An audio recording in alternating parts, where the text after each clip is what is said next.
शरण में किसी की नहीं। अर्जुन को ये अभिमान घोर का अंक उपजा कि मेरे से ज़्यादा भक्ति कृष्ण की किसी के अंदर नहीं है और मैं ही सब चीज़ का आपकी सेवादार हूँ। वो यहाँ हुई ये बातचीत। ये सुनिए, ये हुई कहीं भी हुई, इसको जगह नहीं नियुक्त करता हूँ। तो दोनों जब संवाद करते आए तो कन्हैया एक बार घूमते घूमते और अर्जुन को लेके और कहाँ आए गोलोक ब्रज में, गोकुल धाम में। जब गोकुल धाम में आए तो गोकुल धाम में अर्जुन से कहा गया कि अर्जुन, उनकी तो लीला थी ठाकुर की, कृष्ण की, कि अर्जुन तू मेरे जा घरे ले, क्या गोकुल धाम को मैं तेरे को देता हूँ, जैसे हस्तिनापुर मैंने युधिष्ठिर को दिया तो तेरे को मैंने गोकुल धाम दिया। अर्जुन को जब खांडिन वन से लेकर चले दाऊ दादा की शरण से और घुमाते घुमाते लाए तो जब अर्जुन ने देखा कि क्या है यहाँ के हेलांत बोली वचनांत गारी खारी कूप करी ले भारी, तो गोकुल को देखकर अर्जुन ने दो शब्दों में मना कर दिया कि मुझे तेरी नगरी ये सुहानी नहीं चाहिए। तुझे सुहानी दिख रही है गोकुल नगरी, मगर मुझे तेरी सुहानी नगरी नहीं चाहिए, मैं तो बहुत बड़ा हूँ। मान गए अच्छा।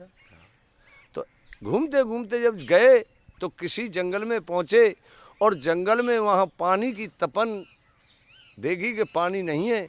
वहाँ पर अर्जुन से कहा गया, कन्हैया ने कहा कि अरे अर्जुन जल्दी करो कि मुझे इतनी तंगड़ी प्यास है कि मैं अपना प्राण छोड़ सकता हूँ। अच्छा, कृष्ण ने अर्जुन को बोल दिया कि मैं अपने प्राण त्याग सकता हूँ, आज जल्दी जल्दी पानी ला। तो एक छेकुरा का पेड़ जो पूज है वैसे उसे छेकुरा बोलते हैं, तो उसके नीचे बैठ गए और अर्जुन जल के लिए चारों तरफ धनुष बाण लेके दौड़ते रहा है दिन में, मगर पानी का कोई हिसाब उसका नहीं बैठा।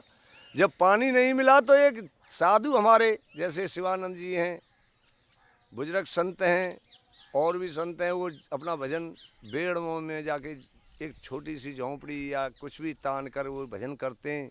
तो उसमें संत भजन कर रहे हैं, वहाँ पर अर्जुन पहुँचते हैं और अर्जुन ये देखते हैं उनकी कुटिया में पावक ऋषि की में कि इसमें जल आदि तुम ही है।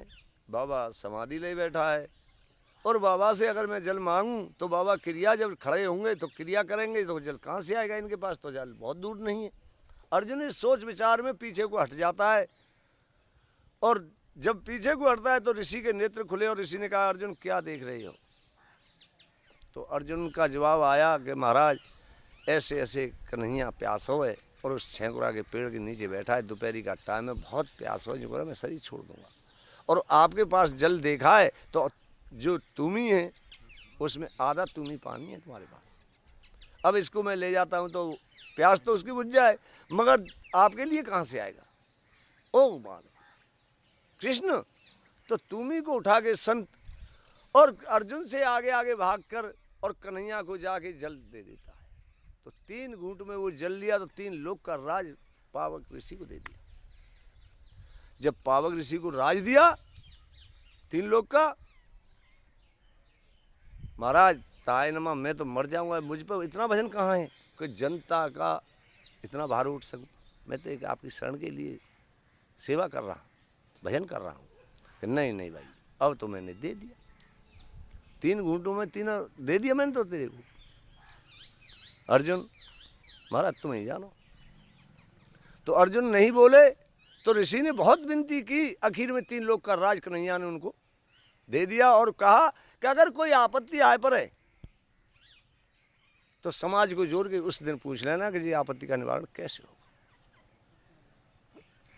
ये कलह का निवारण कैसे होगा। तो महाराज नहीं, मुझे आज ही बताएं। कैसे बताएं कि आप पूछे कि ये कैसे नहीं होगा, कि न्यों नहीं होगा महाराज। जो जनता है हमारी, सेवक हैं हमारे, ये पाप करेंगे, जनता देश की पाप करेगी। जब पापे को उठे, जब पापे को झेलेगा, बोला हाँ बात सही है। पापे पावक जी, हाँ मुनि पाप तो जनता करेगी और आप कह रहे कौन झेलेगा, तो आपके जो राजा होता है उसके ऊपर जाता है। तो राजा का शरीर, राजा की काया बदल जाएगी।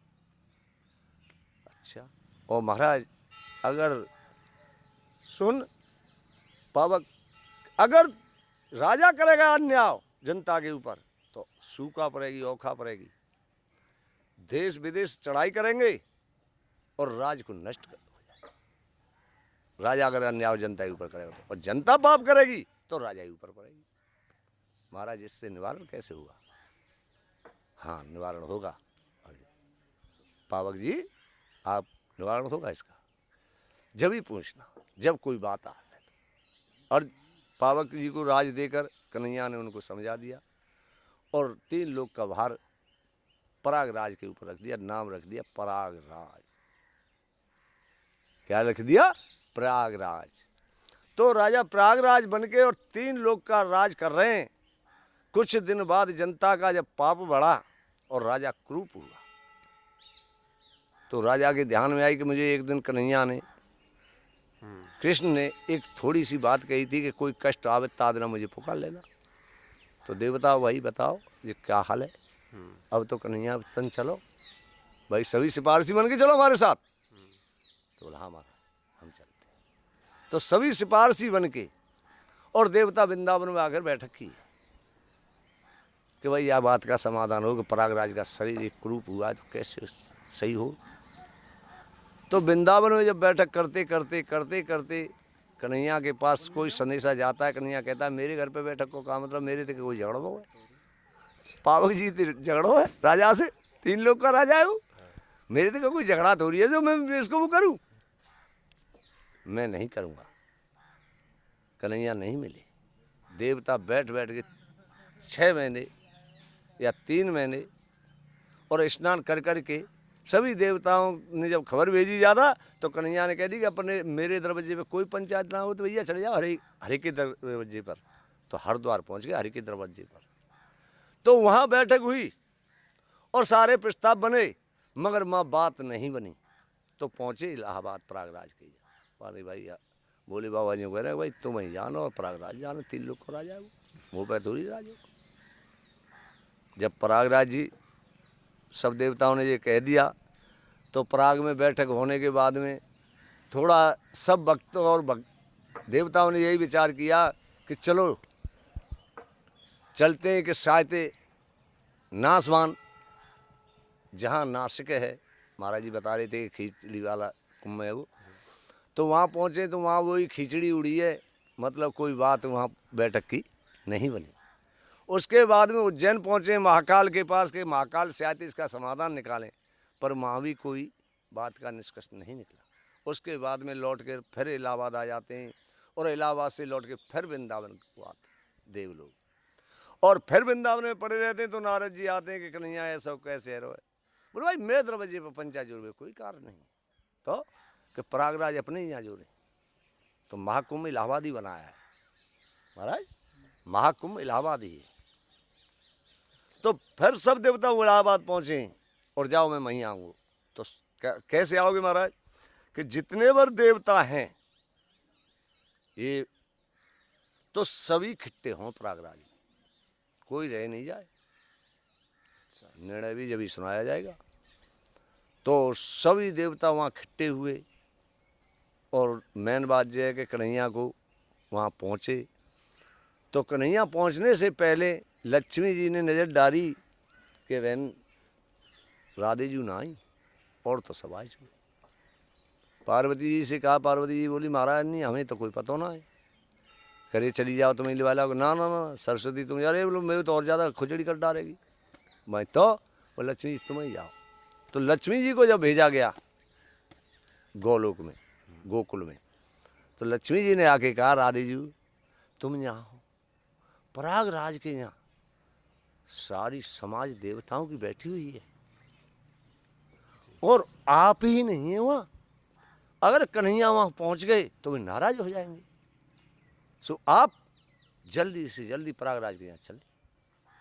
भाई कौन प्रयागराज? क्योंकि जो 3 लोग का मालिक है, राजा बनाया कन्हैया ने, और तुम कह रही कौन प्रयागराज? तो ऐसा है तू ही डोलनी है, प्रयागराज के यहाँ जा चाहे धर्मराज के यहाँ जा, मैं घर घर डोलनी नहीं हूँ। कन्हैया ने 3 लोग का राज दिया है, मेरे घर का राज नहीं दिया है। लक्ष्मी से कहा राधे जी ने कि मेरे घर का राज नहीं दिया है गोकुल का, 3 लोग का राज दिया है। तू ही इधर की डोलनी है, तू ही जा। तो लक्ष्मी जी ने गुस्सा में कहा कि मैं तेरे यहाँ कभी गोलोक में नहीं आऊंगी। लक्ष्मी जी ने जब ये बात कही कि मैं तेरे यहाँ कभी नहीं आऊंगी, तो राधे जी ने क्या कहा लक्ष्मी जी से कि जा, मेरे यहाँ 24 घंटे के अंदर कोई भूखा नहीं सोएगा। ये 84 के अंदर भूखा नहीं सोएगा, कहीं का आ जाएगा, कैसा भी आ जाएगा, गूंगा बहरा लंगड़ा लूला, उसको रोटी मिलेगी 24 घंटे के अंदर। जहाँ मेड़ पे भी सो रहा होगा आके परदेसी, तो यहाँ आके जगा ले हुए आप भी। यहाँ का ये नेम है हमारे ये लोग का। हाँ भाई, कहाँ ते आओ, कैसे आओ है, रोटी खाया नहीं खाया, चल रोटी खवाओ, फिर भाई बाद में तू हमारे यहाँ कहूँ जा भैया रोटी खा लो जा।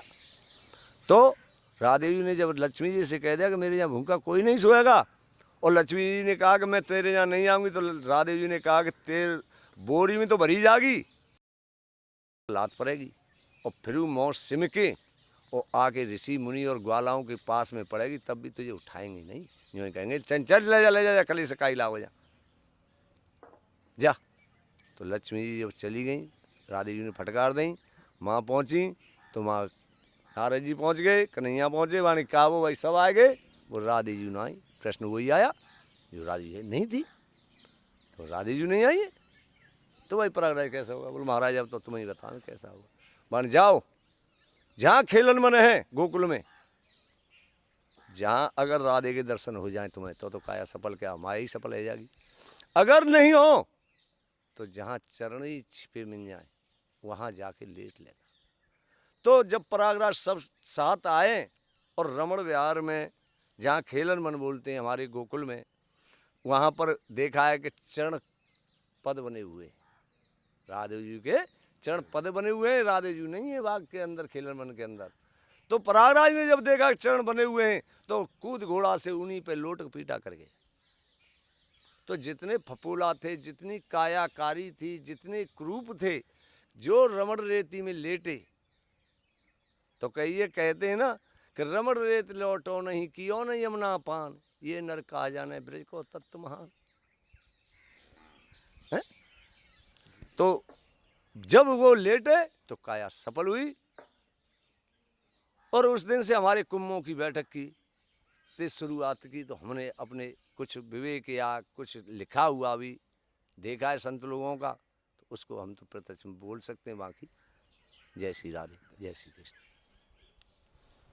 तो इसी वजह से बाबा जी जो हरिद्वार का महाकुंभ होता है उसकी बैठक ऐसे ही सब, इसीलिए हरिद्वार के महाकुंभ की बैठक चारों कुंभों की में यही बैठक हुई कि प्रयागराज के पास क्यों नहीं आ रहे हैं, क्या कारण है, कन्हैया क्यों परेशान कर रहे हैं। सभी देवों की यही फार्मूला निकलते थे। ऐसे आज हम तुम सभी लोग बैठ के किसी बात का समाधान निकालते हैं कि भाई ऐसे नहीं, वो ऐसे होगा, वो ऐसे नहीं ऐसे होगा। इसी तरीके से देव लोग सब मिलजुल के चारों बैठक करके कुंभों को करके आखिर में फिर हुई प्रयागराज में ही आगे रमण रेती में ही सब कार्य हुआ। काया सफल तो रमण भारी में ही होगी। गोकुल में आके आनंद लेते रहो। गोकुल धाम की जय श्री राधे। बोल वृंदावन बिहारी लाल। लाल की।